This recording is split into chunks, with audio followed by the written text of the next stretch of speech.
Colossians chapter 3 is where we are in the text this morning. And if you were looking to slip out to Little Ones Worship, you should have headed out by now, and then just sneak back in if you could. We're in Colossians chapter 3, and we have been talking about the inner qualities that make for strong relationships. We've been talking about some of the ways we interact with one another in relationships. And today we're going to cross over into how that applies in our marriages, and that's right in the text for us in Colossians chapter 3. And before I do that, a couple of qualifiers. I know that everybody here is affected in some way or another by this. If you're single, you might say, well, I'm not married, so this doesn't apply to me. But it does, because you often engage with married people unless you're living alone someplace and never come out in public. If you're married, you're going to be in one of several statuses. You might say, my marriage stinks, and so this does apply to you. You might say, my marriage is great, but the thing about great marriages is that we're always learning, right? And so there's always opportunities to learn. You might say, my marriage has grown stale, then this part of the conversation for this week and the next are going to be helpful in that regard too. Wherever you are, this lesson applies to you, so don't check out. Okay? Don't check out. The second part of that is, as a pastor, one of the things I was never really trained to do in seminary was to do weddings, but I soon found out I've done a lot of weddings. In fact, one summer I did 7 weddings. I was so concerned that I was going to actually stand there because you're interacting with all these various couples, that I was actually going to call off the wrong person's name.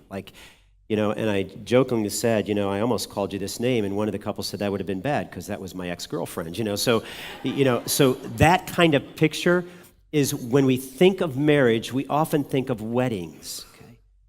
And it's not really like that. Marriage is a lot more than just the wedding. And sometimes we look at all the beauty of the wedding and all the romance of the wedding and all the work that goes into the wedding, and we forget that marriage is a commitment that is made for better, for worse, for richer, for poor, in sickness and in health. So there's something far more to it than simply a wedding. Early on in that, one of the first weddings I ever did, and I forgot to I came to the point where I'm supposed to say, you may kiss the bride, and I forgot to say that. And the bride, I'm about to pronounce them to the congregation. This is Mr. and Mrs. So-and-so. And I got ready to turn them around, and the bride is looking at me really confused, like she's saying, Phil, you forgot something. And Kim is in the front row. My wife is in the front row, and I hear her saying, kiss the bride, kiss the bride, kiss the bride. And I'm thinking, why am I supposed to kiss the bride? If only all of our marriage problems were that easy, okay? That all they needed was one sentence, but they're not. They are, in many ways, far more difficult than that. I'm going to work with a definition on marriage for the next couple weeks. I'm going to use Tim Keller's definition because there was no way I was going to improve on this. He says, according to the Bible, God devised marriage to reflect the saving love of Christ, to refine our character, to create stable human community for the birth and nurture of children, and to accomplish all of this by bringing the complementary sexes into an enduring whole life union. That's a great statement. It's filled with a lot of things, but you're going to know what it's not filled with. There is nothing in it of feeling like you love someone or falling in love or falling out of love with someone. There is in it this heavy sense of duty and commitment and responsibility and opportunity. In fact, just let me show you the 3 key verbs in it: to reflect the saving love of Christ, to refine our character, to create stable human community. This is great. I don't know where your marriage is, but you can do all 3 of these things now. You can have a relationship with a husband or with your wife that reflects the saving love of Christ. How? Because it's all about sacrificing for the other person. It's all about extending forgiveness like Christ forgave us. It's all about presentations of the gospel, daily presentations of the gospel, and how we interact with each other. You can have a marriage, even if it's difficult, that is presently God is using to refine your character. That's right. I remember when Kim and I first got married and we were engaged in the premarital counseling, that the pastor said, he asked me about the purpose of marriage. And I said, listen, I just think the purpose of marriage is probably that we would learn to live selflessly for the rest of our lives. And so, God just gave us one another so that we can learn to say no to ourselves. That's so simple to say. I can think back on those 30 years. That is so simple to say in a pastor's office. That is so hard to live out. Because what I learned in the early stages of our marriage and even in the latter stages of our marriage is that I was a lot more selfish than I thought I was. Okay? There were times in my relationship with Kim where I've thought, oh man, that is so selfish, Phil, what you're thinking, what you're doing, what you're saying. God is in the process of refining my character as he's refining Kim's. And finally, to create a stable human community for the birth and nurture of children. So all of that is important in the raising of the family unit that God has created. By the way, you'll notice the end of that, and we'll come back to that briefly, but let me just point out one phrase, if I could. He accomplishes all of this by bringing the complementary sexes, that is, the man and woman who are different in a number of ways, into an enduring whole life union. And part of those differences in Colossians chapter 3, you'll see, is that God has ordained differences in roles for the husband and for the wife. Now, we can argue about that, or we can say, I'm not going to do it that way, but I'm just telling you, that's the way that God does it. And if you haven't figured out yet, and you've been married, you haven't figured out yet that your spouse is different than you, okay, then, man, you just must be in a coma or something, all right? They were created different than us. They think differently, they respond differently, they communicate differently, and they like to be communicated to differently than we are. And all of that is meant to be complementary, and those roles are complementary as well. Here's our text, Colossians chapter 3. Only 2 verses, and then I'm going to give you like a really quick overview this Sunday, and the next Sunday we'll unpack it a little bit. So if it feels like I'm flying, that's because I am, but then next Sunday we'll come back and unpack it a little bit further. Wives, submit to your husbands as is fitting in the Lord. Husbands, love your wives and do not be harsh with them. Now, wives are singled out first in this passage, so I'm going to take the wives' discussion first, and I'm going to talk to you about the word submission, first by explaining to you what it is not before I explain to you what it is. And then I'm going to take the responsibility for the husband, first explaining to you what love is not before I explain to you what it is. By the way, the Bible has a wonderful way of doing that. 2 Timothy 3:16 says, all Scripture is given by inspiration of God, is profitable for doctrine, for teaching, for reproof, for correction. That is, that the Bible is to do several things. It can teach the right belief. It also needs to correct the wrong belief. So we're going to talk about what this is not, okay? The role of the wife, what submission is not a reference to one's intrinsic worth or value. When we hear the word submit, we tend to think that the person in some way is lesser. And I'm going to show you in 2 places in the Bible how we definitively know that is not the case. Because Jesus himself submitted. That's no reference to his intrinsic value or to his worth, because we spend all of eternity worshiping him. In fact, let me show you that if I could. In John chapter 5, verse 18, we read, this was why the Jews were seeking all the more to kill him, that is Jesus. Because not only was he breaking the Sabbath, but he was even calling God his own Father. Here it comes, making himself equal with God. So Jesus himself is in equal capacity with God. But look at what he says in Mark 14:36. And he said, Abba, Father, all things are possible for you. Remove this cup from me, yet not what I will, but what you will.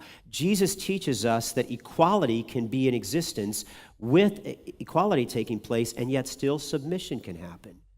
It's not about intrinsic worth or value. Or Jesus himself would have revealed something other than that. Here's one of my favorite expressions. Back in Genesis chapter 2, verse 18, we read, then the Lord said, it is not good that the man should be alone, and I will make a helper fit for him. Now, if you're a woman and you're either married or you're looking to get married, you might read the word helper and feel like helper, like that sounds like a demeaning responsibility. Like I'm supposed to make him a sandwich or something, and I helped him. It's so much more than that. Because that very same Hebrew word is used to describe God over in Psalm 70. Look, may all who seek you and rejoice be glad in you. May those who love your salvation say evermore, God is great, but I am poor and needy. This is what the psalmist is saying. Hasten to me, O God. You are my, finish it for me, help and my deliverer. O Lord, do not delay. God uses that very same term to describe his role with us. So here's the thing I want you to understand. Whatever you know about submission, you got to know this, that it is not about demeaning someone's intrinsic worth or value. Here's the second one. It is not putting the will of your husband ahead of the will of Christ. It is not putting the will of your husband ahead of the will of Christ. Came upon a great John Piper quote where he actually gave me that phrase, but you'll notice it in Colossians 3:13. Wives, submit to your husbands. Here it comes, as is fitting to the Lord. In fact, Piper writes, Christ is her Lord now, and for the Lord's sake, the text says, she will submit to her husband, but he is not her Lord. Therefore, whenever she must choose between the two, she chooses Jesus. If her husband says, let's get involved in this scam, or let's have sex with others, her choice is clear. She says, I go with Jesus on this one. She would not say it with an arrogant spirit, but with a winsome, submissive, longing one. Isn't that beautiful? When we talk about the fact that the wife submits, the word that the Bible uses in the text, to the husband, it is not a submission to the husband if the husband is asking her to do something that is wrong. She goes with Jesus on that one. Here's the final one. I wish it didn't have to be said, but in our day and culture, it needs to be. When we speak of the word submission, submission is not a command to remain silent in an abusive relationship. And I don't have verses on the screen for this, but I'm just going to walk you through them briefly.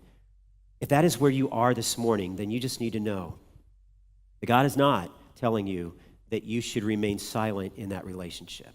You say, what if my husband has asked me to remain silent? If it's an abusive relationship, you have other means available to you. Matthew 18 says, if your brother sins against you, you go to him. If he won't hear you, then you go with others. And at some stage, you tell the church. You would want to speak out to the leaders in the church about that relationship if it's abusive. Secondly, we find in 1 Corinthians 7 that there is a point of separation, not a divorce, but a point of separation. In other words, if you are in that relationship presently and your kids or you are in some kind of danger, I would tell you that the scripture is telling you step out, find safety immediately. And one more factor. Romans 13 says that those who are in authority do not bear the sword in vain. You not only have the church as a means of communicating, but you also have the government as a means of communicating and reaching out there. The idea of submission is not a command to remain silent in an abusive relationship, even if your husband is saying, don't tell anyone or the abuse will continue. Take a moment of separation, seek counsel in that, but do not remain silent. That's what it's not, right? And just because our world needs clarification, I thought it was important to communicate what it's not. Let me tell you what it is. The role of the wife, what submission is, because that's what the text says, wives, submit to your husbands. It is a willingness to see your primary role in the marriage as supporting your husband's spiritual growth and leadership. It is a willingness to see your primary role in the marriage as supporting your husband's spiritual growth and leadership. Now, let me concentrate on a couple of words. I chose the word willingness because one of the things you can't really capture in our English Bible is this idea that there is a middle voice, which means an active voice. You've heard me say this before. An active voice means we are the doer of the action, okay? A passive voice means we are the receiver of the action. Like an active voice would be, I threw the ball, Phil threw the ball. A passive voice would be, the ball was thrown at Phil. Okay? A middle voice, and only the Greek language covers this, means you are the doer and receiver of the action, which means Phil threw the ball to himself. Okay? Now, you say, well, that doesn't make any sense, but it does in the Greek language. It means that you and I are both the doer and receiver of the action. And what it means, because it's used only here, and it's not used regarding the husband's role. That's an active. The husband is to love. It means that submission is not something that a husband can say, you must be submissive. It is a willingness. It is a wife saying, this is what I wish to do. Now, she wishes to do that because she's doing that as unto the Lord. Is this fitting to the Lord in verse 18? But it can't be something that is forced upon a person. For the wife here, it is this beautiful rendition of, I am willing to see my primary role in the marriage as supporting my husband's spiritual growth and leadership. Now, let me stop there. That's not our only role in the marriage. Okay? But if there are other things in her life that are distracting her from this primary role, I would encourage her that she should look at this primary role. Look with me at 1 Peter chapter 3. Likewise, wives, be subject, that is submissive, to your own husbands, so that if some do not obey the word, they may be won without a word by the conduct of their wives, when they see your respectful and pure conduct. That is, the best way to change a husband is to become the right kind of person, not simply to remind him and remind him and remind him and remind him. On a regular basis, I I will hear from women who say, I buy him the books, I even read the books, and I even highlight and underline the parts he needs to see. It's not going to help. I just don't understand why he won't read them. And from time to time, confession, Kim has even told me that. Okay? Here's the point. The picture in 1 Peter 3 is that a wife wins her husband by willingly engaging in seeing that as her primary role. Here's the second idea. It is a commitment to communicate your differing opinions with respect. Now note this. Submission is not just saying that you're a doormat and that you don't have an opinion. Not at all. But it is communicating those particular opinions that are different from your husband's with respect. And I'm going to show you that because Ephesians chapter 5 says this, however, let each one of you love his wife, husbands love your wife, as himself, and let the wife see that she respects her husband. Let me give you two ways that shows up. It shows up in the marriage relationship, in respect. It shows up in both tone and timing, okay? You and I know that there's times, if you've ever raised children, that there's times that they communicate disrespectfully. We can tell that by their tone or by their very body motion. We know that there's disrespect. You can communicate a different opinion, but respectfully.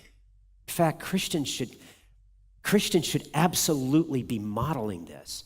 This should be like one of the coolest parts about being a Christian, that we can differ in our opinions and yet still communicate, not in the vitriol that you see in Facebook and social media and just over and over again, but with none of that, but with this sweet level of respect.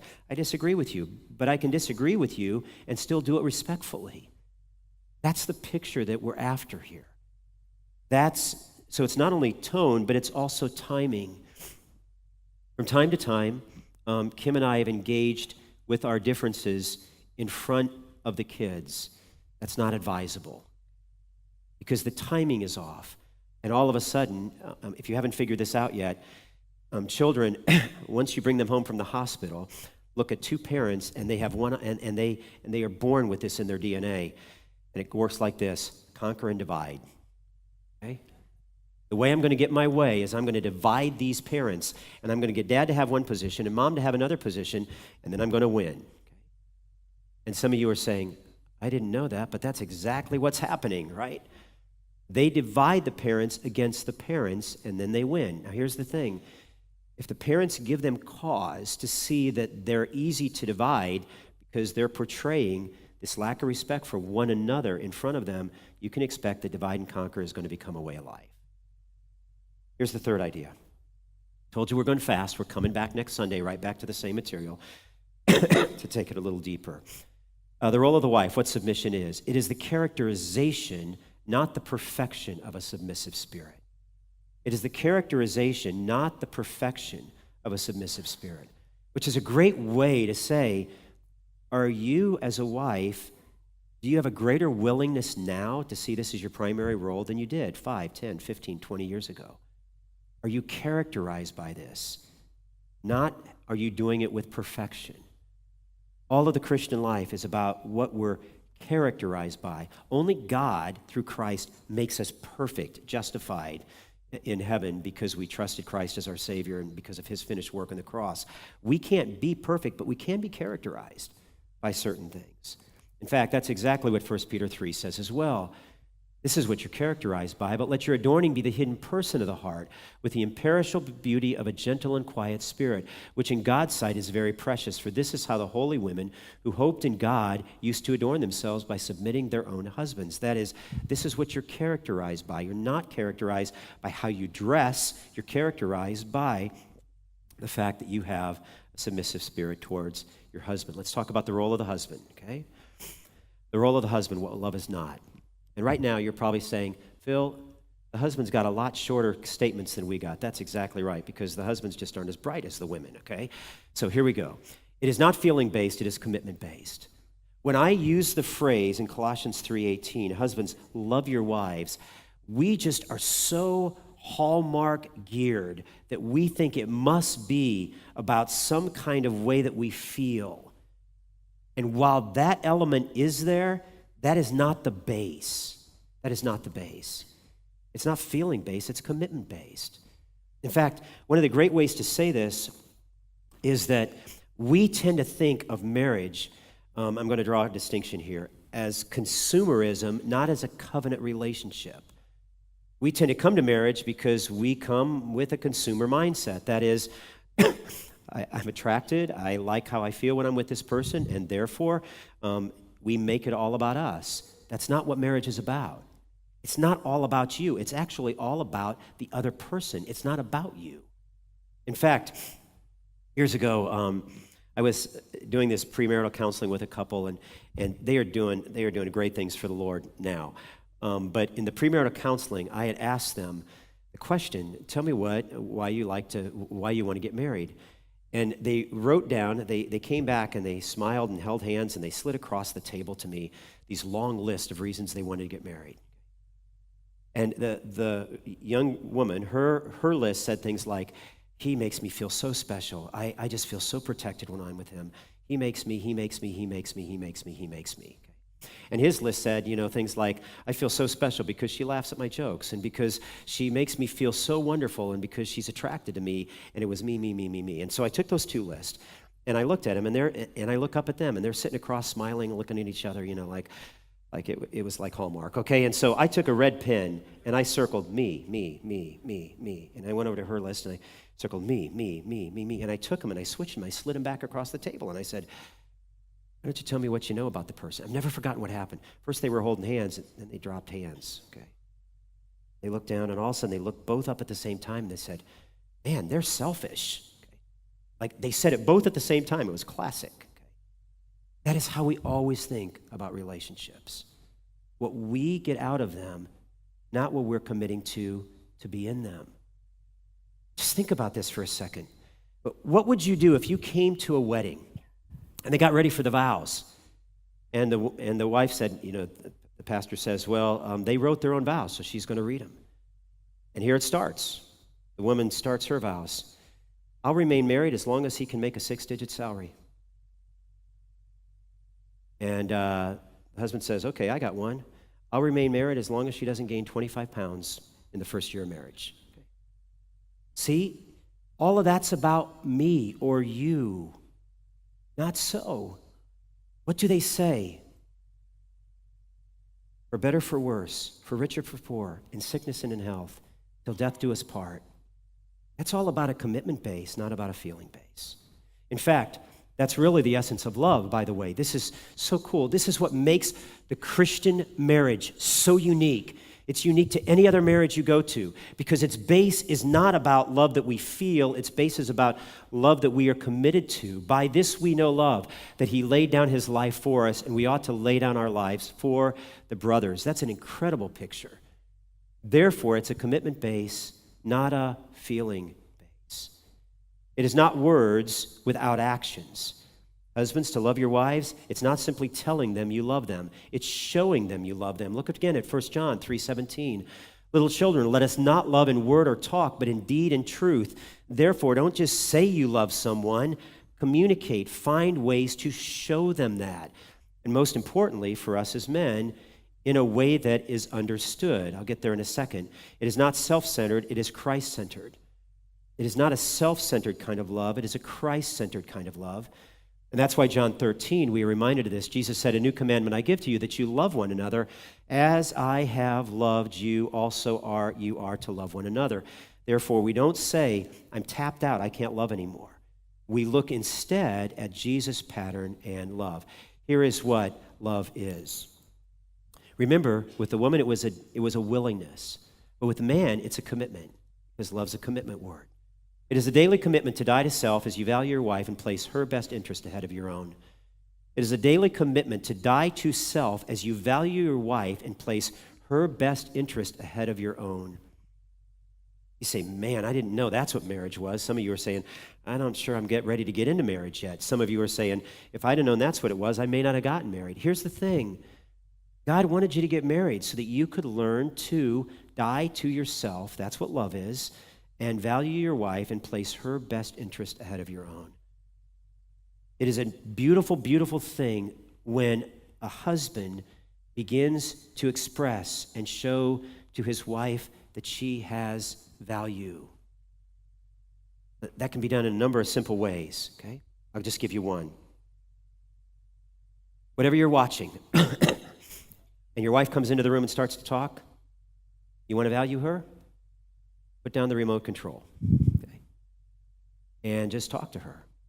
Or maybe in this generation, put your phone down, turn it upside down, shut it off, and just listen to her. In that, you are saying, you are more important than whatever I was working on at the time. It is a daily commitment to die to self as you value your wife and place her best interest ahead of your own. Here's the second idea. And we find that in Ephesians 5:29. Look, for no one will ever hated his own flesh. This is in the context of the husband-wife relationship. But nourishes it and cherishes it just as Christ does the church because we are members of the body. Nourish and cherish. That is, I'm going to nourish and cherish my wife. I'm going to provide, protect, and do what I can. And I'm also going to cherish her. That's a word that speaks of value. Often when I'm doing premarital counseling, I will say to the couple, listen, does he have something he really values? And sometimes I've heard things like, he values he values his convertible, or he values his guitar. Okay. So I said, can you imagine if you were in the house with him and he was outside playing the guitar and he leaves his guitar on the back porch and it's not covered and he comes inside and you say to him, listen, I think it's going to rain tonight. You might not want to leave your guitar outside. And he says, I'll get it tomorrow. There is something in a person that the things we cherish, we take care of, we value. We don't say, I'll get to that tomorrow. Think about it. When was the last time as a husband you knew that there was a problem between you and your wife, and yet you went to bed saying, I'll get to that tomorrow? I just want to tell you, you're not cherishing. Nourishes and cherishes, just as Christ does the church. Here's the second idea. It is communicating her value in a way that is understood by her. And right now, most of the men are saying, okay, I don't understand how she thinks, what she's saying, why she feels what she's feeling. That's right. Guys, we get a chance to spend an entire lifetime becoming a student of our wives. And you say, yeah, but I finally figured it out, and then she changed. Okay. That's right. You and I get this incredible opportunity to spend our entire life learning and understanding our wife so that we can communicate value to her in a way that she understands. That's why 1 Peter 3 says, likewise, husbands, live with your wives in an understanding way, showing honor to the woman as a weaker vessel. By the way, that's not inferring the idea of weaker. It's the idea that she's a precious, really amazing vessel. You wouldn't use like this really cool vase to hammer in a nail when you're hanging a picture, okay? That's the image. Since they are heirs, there's that equality, with you of the grace of life so that your prayers may not be hindered. Listen, we are to learn to live with our wives in an understanding way. Beautiful picture. I heard years ago the story of a man who was walking on the beaches in California, and he was kicking up the sand, and he kicked up this little vase, and he pulled it out, and he rubbed it, and lo and behold, a genie popped out. And the genie said, what would you like? You only get one wish, not three. And he says, well, I always wanted to go to Hawaii, but I'm scared to fly, and I don't like ships, and could you just build me a road to Hawaii so I could get there? And the genie thought for a second and said, that's a pretty tough deal. I'm not sure I can do that. You got another wish? And the man said, could you help me understand my wife? And the genie said, did you want a 2-road or 3-road highway to Hawaii? Okay, all joking aside, your wife was made different than you, and she responds differently than you. And that is so that you can spend your entire life figuring her out. When Pastor Jack was here, he used to have this really cool picture of Cammie in his office, and it said something like, I am committed to becoming a student of my wife. It's a great pattern. That's where value is expressed, when you and I begin to work in that way.